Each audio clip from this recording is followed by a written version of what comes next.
Let's talk some Illini hoops with our guy, Mike LaTulip, Illini Inquirer basketball analyst. And Mike, it's been a while since Illinois basketball played a game, but what an entertaining game it was. Disappointing in the end that Illinois is not able to beat Arizona, now a top 10 team on their own court, had a chance to do it, had a double-digit lead in the first half. But a very entertaining game. I think it showed that Illinois can compete with really good programs like that, but ultimately a big one slips away from you. So I guess overall, big picture on that game. What'd you think? Arizona's a really good team. I think that's the first thing you look at. I think Benedict Matherin's going to be I think I was texting you at one point. I'm like, I hope he has his green room suit already, because he's going to be in the green room this year at the NBA draft. And but I thought, that's an Arizona team they're going to be a favorite in my opinion to win the Pac-12, right up there with UCLA. And it's a down year for the Pac-12, and I think that helps Illinois. So they're going to continue to kind of pile up wins. But I thought throughout the game it was a very evenly matched game. And what I mean by that is, each team was able to do what they do well. And I thought when you look at Illinois' ability to shoot the ball, they're 37% from three this season, but that's not really the full snapshot given how poorly they started the year shooting three. So they shoot 44% in the game. Illinois does. Arizona is one of the best teams scoring in the paint, inside the 3-point arc. They shoot over 50% inside the 3-point arc.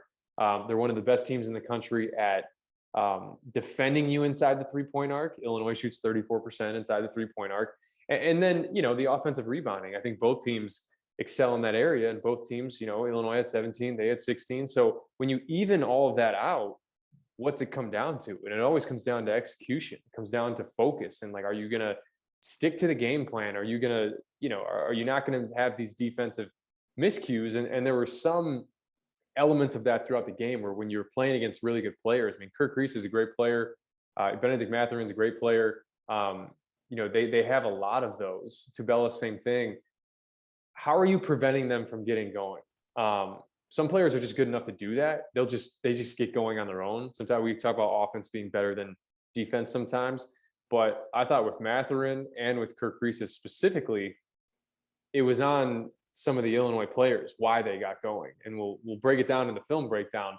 But you get some guys feeling good about themselves, especially really good players, and it becomes hard to stop that and stem the tide. And then obviously in the end, the 5-second call, Kofi's 16-footer. It was just, there was some execution stuff at the end that you probably wish you had back. But I think the one thing you can take from it is, hey, well, we can hang. All the questions, Curbelo's out, and we can certainly hang with the team that right now looks like, Arizona looks like a top 5 team in the country, given the way they've started the year. And I think those are the good things you take from the game. But, you listen to some of the comments after the game from Brad Underwood, and I think he for sure doesn't want this to be a moral victory. And I think that's the mentality you need to have going into 3 very winnable games here coming up.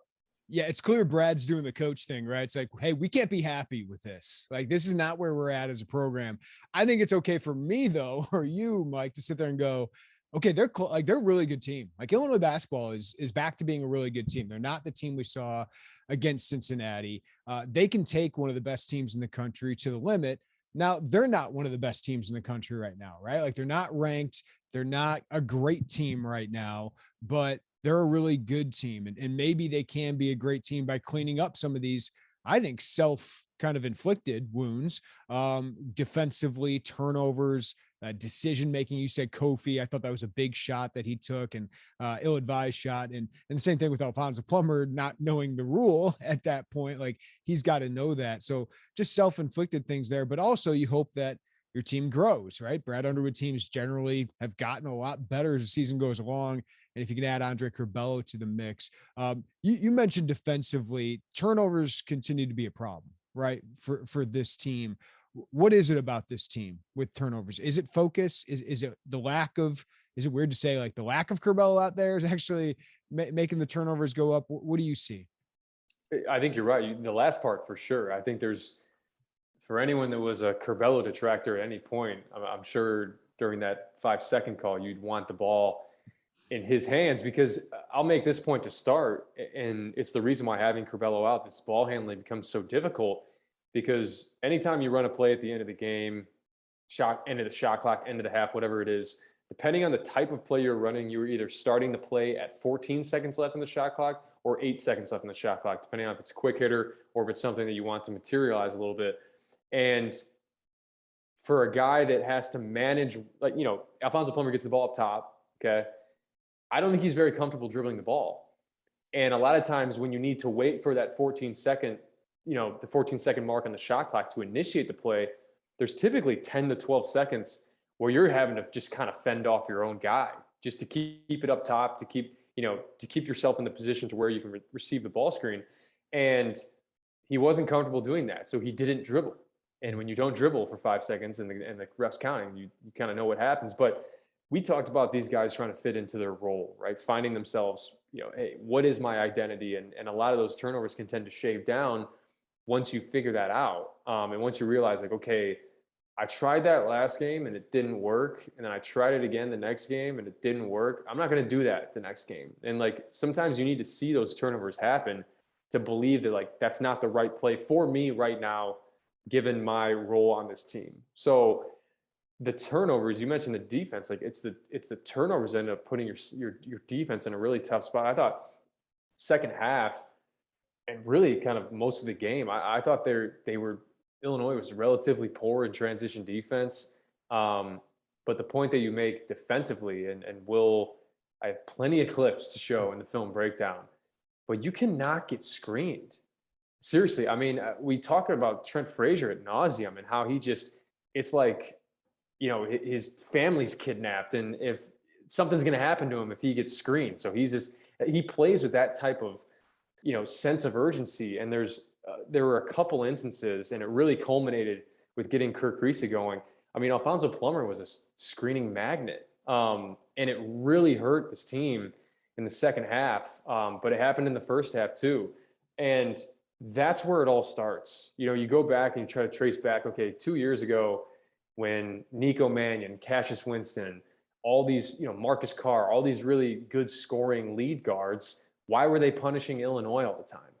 And it's because when you get screened and you're in drop coverage with Kofi, these guys can just get into these floaters, get into these pull-ups with just under zero duress. And that ended up, I think, kind of being the story for this team. And the more that you can shore that up, make no mistake about it, this Illinois team can be one of the best offensive teams in the country. And they've showed that. When Jacob Grandison, Alfonso Plummer, Kofi Cockburn, and Trent Frazier on at the same time, they're something crazy like 1.4 points per possession. It's like number one in the country in efficiency type levels. So shoring that up on the defensive end, the offense is fine. But the defense is going to determine how far they go. Yeah, I was going to ask you like one little quibble about the offense, Mike. But they have 73s in the last 6 games. Right? Like, this team is an elite shooting team with those 3 guys, especially Grandison, Frazier, and Plummer are just shooting lights out right now. The one thing that went awry is we knew Kofi Cockburn probably had to have a game to win. And kudos to Koloko, who shut down Hunter Dickinson. He did the same thing to Kofi Cockburn. I'm not too concerned about it because I don't see another big man like that in the Big Ten. Like this, Koloko, it looks like he's one of the best defenders in the Big Ten. He's got size, athleticism, length. What bothered Kofi? Was it just Koloko being really good, or did you see something different that could carry over? It's the length, and that's kind of always been the story with Kofi at times. I mean, he really punishes guys that are not as long, undersized, weaker. And I'm not saying Koloko's built like Arnold Schwarzenegger, but the length covers up a lot of different things. And I think, him continuing to find ways to combat that length. I did like that he continued to try to go at him, because he did break through at one point there and kind of the 9 to 5 minute mark in the second half. And he even had a big bucket with 2.5 minutes left. But when you know that you're in a game like that, where you have a Koloko where it's like, okay, head up and like shoulder back down, go up, where they can time it, that's not going to be where his strength is, where Kofi's strength is. So what are the other ways, right? So maybe it's rim running. maybe it's like, I'm going to make it a point to beat him down the floor. If you can beat him down the floor, that's early post position. If it's early post position, now it doesn't matter how long he is. If you can put him into a spot where you're one pivot away from being at the front of the rim, like those are, those types of things are really difficult to stop. But also just, when you realize that's the type of matchup, it's, hey, I got to be a madman on the offensive glass. That's where I'm going to get a lot of, those easy rebounds, easy putbacks. And he had 4 offensive rebounds. And, but I thought he could have done an even better job of, once they secure the ball, just rim running. And it stinks for big men sometimes because they'll sprint and they'll sprint and they'll sprint and they may not get it. They may sprint and then post up for an entire possession and then the ball gets swung around and a 3 gets shot. And now you're sprinting back down. So finding other ways to combat that. And it's just, he's going to need to have games like this for him to learn how to combat that. Because it's not always going to be 38-10 or 28-14 every single night. And I think the more he figures that out, the better. But I'll make this last point about Kofi. I've mentioned how impressed I've been with his balance. And when I say balance, I mean, everybody's talking about the hockey assist thrown out of the post, but he hasn't gotten carried away with it. Mm-hmm. Same way that I thought this was the one time that, I thought he's had a really good balance with the stepping out, knocking down a 15-footer, and he did it earlier in the game. So in that moment, it's just like a jab step pull. That was the one time where I was like, maybe getting carried away with it a little bit. And that was just the second one of the game. So he's going to continue to find that balance, continue to find ways to be the dominant player that he is. And like we talked about before, it's like, he's the least of your worries, but the 5 turnovers, like that just, that can't happen. It was kind of a little bit reminiscent of his freshman year where there was so much length crowding him where he couldn't even get the ball up over his shoulders. He was getting stripped, and he'll shore that up. And I think these next couple games for sure will be, kind of the get right games for Kofi. Speaking of get right, I think Illinois, like one of the guys I'll really be watching the next couple games, Mike, is Coleman Hawkins. After those first 3 games where he's averaging about 15 and 10 during those 3 games against lower level competition, had a solid second half against Marquette. Last 7 games, 6 points, 4 rebounds, 2.5 assists, 3 fouls, 2.5 turnovers. And clearly against Arizona has really struggled. 0 points, 3 assists, a couple early fouls, couple turnovers. Just really, Tubelis was a really difficult matchup for him. And he's going through growing pains. I think you and I expected, but he's just so important because Illinois doesn't have another player like him at that position. And you look at the Big Ten and all the 4s that are really good in this league, they're going to need Coleman Hawkins to get better. So what do you think is the approach with him the next 3 weeks? Like, what do you need to see with him before Big Ten play? Well, there's a different type of mentality and psychology for, go back to last year when Georgie was playing against Baylor and had 21 points and Kofi picked up 2 fouls in the first half. You just know you're not coming out. And now with the way that these lineups have shifted around with Kofi being inserted, and now you go a lot of Williams, Grandison, Frazier, Plummer, there is that chance that you could be sitting on the bench longer than you want to. So not letting that creep in. But I'll also say this, those last 7 games you mentioned, 4 of them, he had to have 2 fouls in the first half and sit on the bench, right? That's what it's felt like for him. And then do you bring him off the bench? Like, cause I don't know if I want to do that with the kid's psyche, but he's just been awful at the beginning of games. And you wonder if just like letting DeMonte get into a rhythm of the game, and that lineup, as you said, has been awesome. I don't know if I want to mess with too much or mess with him, which is why I ask you this, but the beginning of games, he's taking himself out of games because he's fouling so much. Well, I think the bigger question is the rhythm that Jacob Grandison's in coming off the bench. Like, do you want to change that? And I think that may be the one that trumps Coleman Hawkins. But I think the easier solution is just, hey, when Tubelis does a spin move on Grandison and Grandison has it cut off, don't swipe in with one hand and hit him on his arm. Like, that's a much easier solution than like, do we have to shift our entire rotation to try to accommodate it? And it's just been it's a like very lack of focus type fouls. And it's really hard. Like, as a player, when you make that second foul with 13:33 left in the first half, and it's just like, I know I'm done.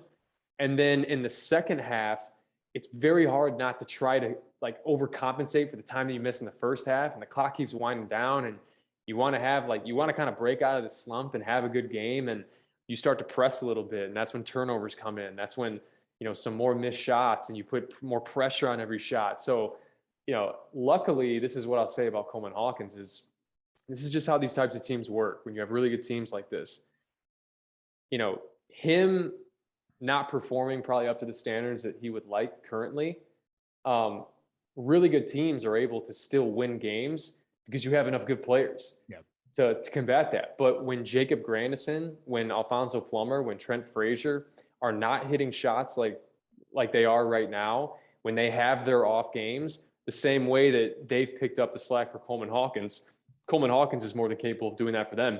And I guarantee you that's going to happen at some point. Like the game where you're like, oh my God, Plummer went 1 for 9 from 3. You're going to look at the box score and be like, Coleman Hawkins was 5 for 8 with 11 points and 7 rebounds. It's like, that's just how good teams end up winning games. It's never just these guys. Every single night they bring it. It's those kind of, that next wave of cast that helps pick up the slack in those moments where you need it. So, and part of it's a rhythm thing where this, Plummer getting going and Grandison getting going has kind of, lowered his output in terms of volume shooting the ball. And sometimes you need to see the ball go in to kind of gain some confidence with younger guys. So I'm not worried about Coleman Hawkins because no matter what, when he steps out on the floor, his length, his height, like he's going to have an automatic advantage. It's just playing smart within that. And I think he'll continue to do that. And like we said, these next couple of games will be a chance for him to feel that rhythm again. This year feels like it could be like, hey, remember how good Trent Frazier's been for this program. I mean, what a performance, Mike. 11-0 run by himself on that 19-0 run, ends up with 27 points, 6 of 11 from 3. Thought he played good defense on whoever he was on. The problem was all the other guys, but 2 great back-to-back performances by Frazier and against Arizona and Iowa. So I just wanted to give him a shout out. I know we're not mentioning him a lot here, but he's just been fantastic in these last 2 games. Yeah, I'll make the point because I think at halftime it dawned on me, and it's one of the better halves of basketball that I've seen from a player in orange and blue in probably the last decade. And that's crazy to say because there's been a lot of good players, there's been a lot of good performances, but there's something about the way he does it on both ends and how the 11-0 run that he had by himself and the amount of buckets he threw in the first half, like a lot of that was started from his own defense on the other end and forcing turnovers and being that free safety like he is sometimes, picking off passes in the open court. And you can't say enough about him. And I think, watching this film breakdown, you'll see the amount of guys that get screened and how you're like, man, it must be very difficult to get through screens. And then you look at Trent, you're like, oh, never mind. It's not that. He makes it look not difficult. So it's such a skill, and he has this ability, like his body language, his attitudes, it's very similar to Kofi, where you're just, and there was a little bit of that in Kansas City, which is the reason why you can say it's uncharacteristic for Trent. Like if that's just always who Trent's been, you're like, oh, yeah, well, Trent's just being Trent again, but it's not. And that's why the Kansas City stuff was just such a blip on the radar. He really is back to being who he was, how big he was in that Marquette game. Like if they won that Marquette game, the game ball, there's no question who that was going to. He really is cementing his legacy. And I'm sure Kofi's jersey is going to hang up in the rafters at some point. But man, like, wouldn't you want to see his jersey up there? I mean, it's the impact that he's had when he came into this program and where they're at now. I mean, it's really hard not to point to like, hey, this guy had a huge hand in it. Yeah. He feels like the guy you want to make the exception for all the criteria to, because like Kawan Garris, I know for a generation of Illini fans, it's kind of that too. Like didn't have the all Big Ten, didn't have this, but he just was so important and kind of epitomizes what you want in an Illini player. So just kudos to Trent Frazier for that game. I do think, Mike, we go into the offseason. I think you made a mention of this too. You go into the offseason thinking, man, this is a really deep Illinois team. Like who's going to actually have to play? And then you get into a season and basically 7 players play against Arizona, right? Like that's not a shock. Like who does Brad Underwood trust against these guys? Does he have to build more depth? Does he have to let Goody go more often? I don't know if he can let Payne go more. You know what I mean? Like, do they have to figure out a way to create more depth on this team going into Big Ten play? I don't think you have to. Go back and look at any team that has won anything in the NCAA. It's so funny. Like, go back to that the 2015 Duke national championship team that beat Wisconsin. They played like 6 guys, and their 6th man was Grayson Allen, who came off the bench and had like 15 points in the national championship in the second half. Like, there's something to be said about keeping a small rotation. There's more continuity. Guys know what to expect. You know, and then also what you don't want to do. It's Eric Musselman is notorious for constructing rosters in a way where he only has to play 7 or 8 guys. You know, he's of the mindset where, you know, if you have a 14-man roster, you have, you know, 3 walk-ons, right? That takes you down to 11. And then you have like maybe 2 guys you want to redshirt. That takes you down to 9. And then like you play with that 7-8. Because I think what ends up happening is if you like the 8, 9, 10 guy, if it's not a high character locker room, if they aren't high character guys, those are the guys that end up typically bringing down a team. You know, they start pulling guys with them. Misery loves company. But luckily you don't have to worry about that with this Illinois team. And I think these guys, Luke Goody, RJ Melendez even had some bright spots in that Arizona game in the couple minutes that he played. Like, these guys are good in those roles right now. And I really don't think, like, you're going to bring Curbelo back. Yeah. You know, you're playing 7 guys right now. But like I said before the season, you can talk to me all you want about depth and 11 guys, 10, 11 guys, and it's going to be 7 or 8. It always is. And you can see that the 7 or 8 guys that they have, it is that good blend of youth and experience. But at the same time, you know, Trent Frazier, DeMonte Williams, like, those are the guys that end up being out there at the end of the game because they've been through it. So, you know, no, I don't think it's a necessity, but you're going to want that in certain moments if you have guys go down. And luckily it always ties back to culture and this, you know, the next man up. I know people, you know, beat that like a dead horse or beat the dead horse with that. But yeah, I just think you roll with what you got going right now. It's been working. You insert Curbelo back into it, and then you just the Luke Goodies of the world, RJ Melendez. It's, hey, be ready and go in there and don't feel like you have to earn 20 minutes based off of the 2 minutes that you get. Mike, this has been a real whirlwind for Illinois basketball. I mean, since, you know, Kansas City, that they've had game after game after game. And it's been a team, obviously, that's been dealing with injury, dealing with illness here. But now you've had a week off. You have 4 days before Missouri. Then you have another 5 days before, or 7 days before Florida A&M. And Brad Underwood has talked about, I really want to push these guys during practice. I haven't been able to do it.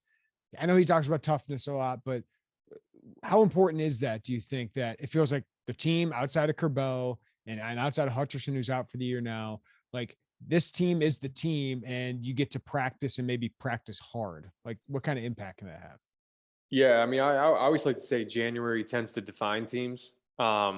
And forget the games. It's January practices.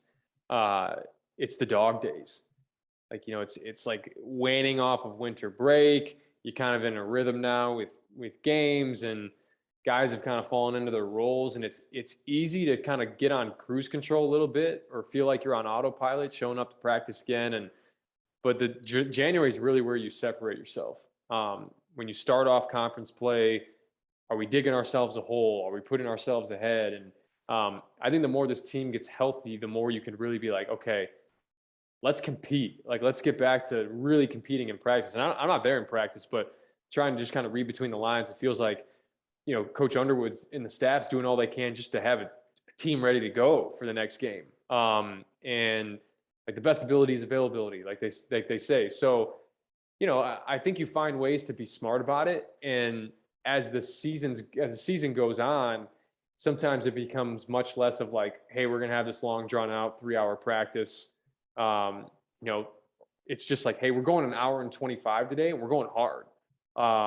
It's the best way to continue to mimic that game, those game-like scenarios, and game speed and game reps, and making sure guys keep their win throughout the season. So, because it's a different type of weightlifting regimen in season to preseason. Like, there's all these factors that go into it. So being able to stay diligent with all those little things, that's why competing in practice is so important. But, you know, sticking to the game plan and not just thinking, hey, it's just another scouting report, it's just another personnel, it's just another film breakdown, you know, all that stuff. And you know, because it ends quickly. You know, I mean, we see last year, it ends in the blink of an eye. So you don't want to catch yourself on autopilot and then wake up and be like, oh, shoot, it's March. I hope we've done everything we can to hit our stride here. So I think he's going to formulate this in a way where once these guys get healthy, you know, they're probably going to go back to really, really getting after it in practice. And I think that's going to help them hit their ceiling here. All right, St. Francis, PA comes to State Farm Center on Saturday, ranked 224 in the Ken Palm. Their defense gives up a very high percentage from three, which seems pretty good for Illinois. And Kofi Cockburn should have a field day against this, right? But what are you looking for on Saturday, noon, early tip off? What are you looking for out of this team?